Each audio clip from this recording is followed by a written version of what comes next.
Every year, there are new quarterbacks that take over college football and come out of absolute nowhere. Last year, I did a video about Lenora Sellers, the new starting quarterback at South Carolina, and how I thought he would blow up. And this year, my pick is on a guy from Washington, and his name is DeMond Williams Jr.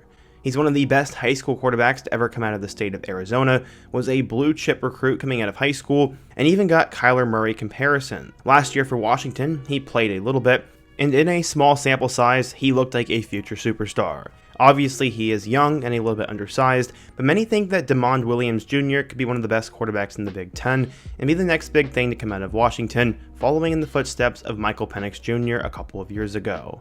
In today's video, we're going to talk about the rise of DeMond Williams Jr., go through how he got to this point, and why he has so much hype with Washington for 2025. But before we get started, if you're a big fan of college football, be sure to subscribe to the channel, leave a like if you support today's video, and let me know which quarterback I should profile next.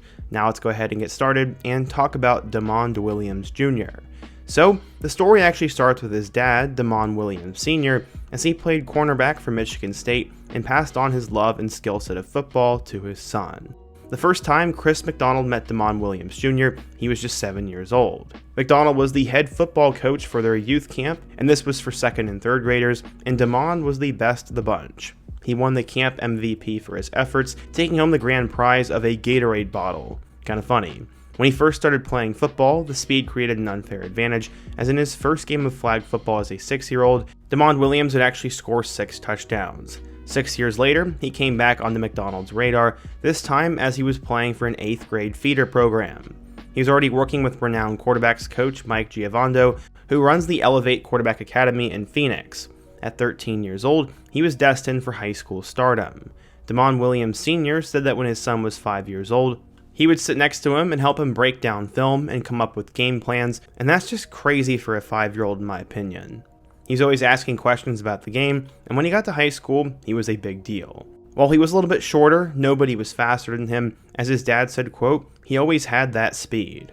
Eventually, after his sophomore year, DeMond would get offers from TCU, Louisville, Arizona, and Iowa State, and Power 5 schools were all over him.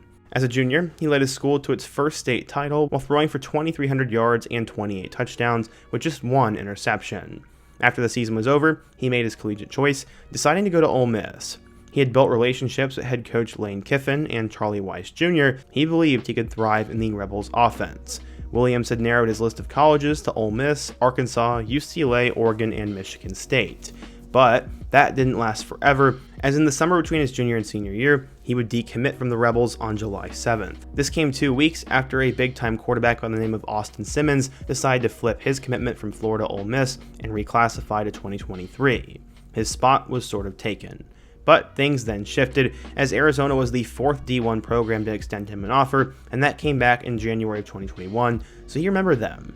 He visited campus multiple times, including their game against Mississippi State. As a senior, he was named Arizona's 6A Offensive Player of the Year, completing 77% of his passes for 3,200 yards, 34 touchdowns, and 3 picks. Plus, he had 1,200 yards and 20 rushing scores while averaging nearly 7.5 yards per carry. Jedd Fisch was the head coach in Tucson and was desperately trying to rebuild the program. He said they needed to win the state of Arizona on the recruiting trail, and at the time, Fisch had grabbed 2 of the best players. He ended up grabbing DeMond Williams Jr., and Elijah Rushing, a 5-star edge rusher, but I guess he ended up flipping to Oregon, so it didn't work, but he got DeMond. What's funny is that Williams actually predicted this nearly a decade earlier, as in 2016, he made a fake announcement video where he was surrounded by family members and committed to U of A. He said, quote, I would like to thank all the colleges for having interest in me, but without further ado, I'll be taking my talents to the University of Arizona. He said this as a 10-year-old.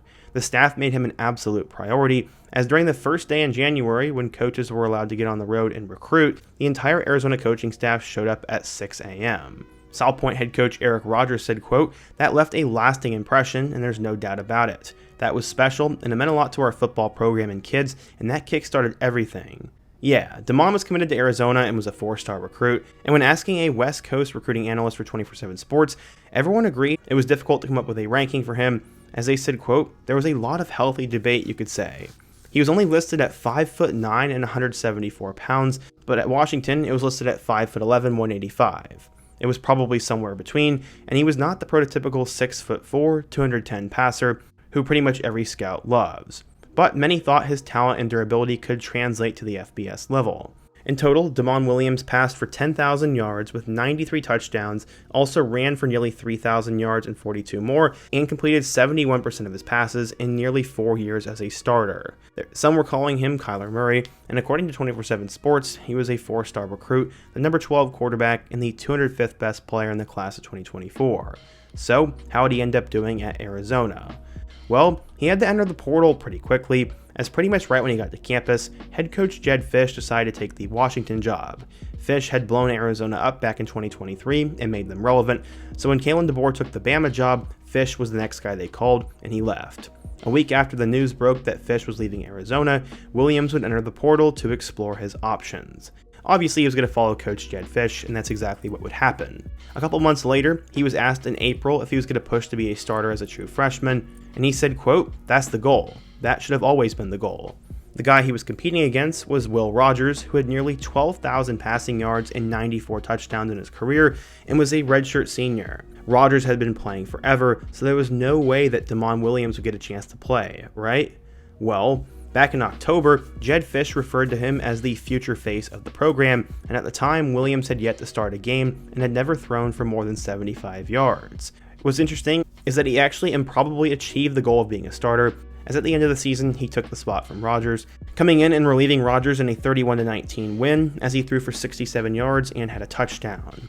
He then also started against number 1 Oregon, and he threw for 200 yards and a touchdown in that one. Finally, he get his big break in the postseason, as in a 35-34 loss to Louisville in the Sun Bowl, he would complete 81% of his passes for 374 yards, 4 passing touchdowns, and 48 yards on the ground, plus a 7-yard touchdown. He did have a bad interception, but wide receiver Giles Jackson said, quote, "Literally, I think he has a chance to win the Heisman someday." Damon will have a couple of good weapons for next season, including projected first-round pick Denzel Boston. He was one of the best freshman quarterbacks in college football last year, and his raw stats look something like this. He played in 13 games, started 2 of them, and had 944 yards, 8 touchdowns, and then 282 yards and 2 rushing scores on the ground to go alongside 1 interception. He is now considered one of the best quarterbacks going into the 2025 season in the Big Ten, as there are a lot of moving pieces and a lot of new starters.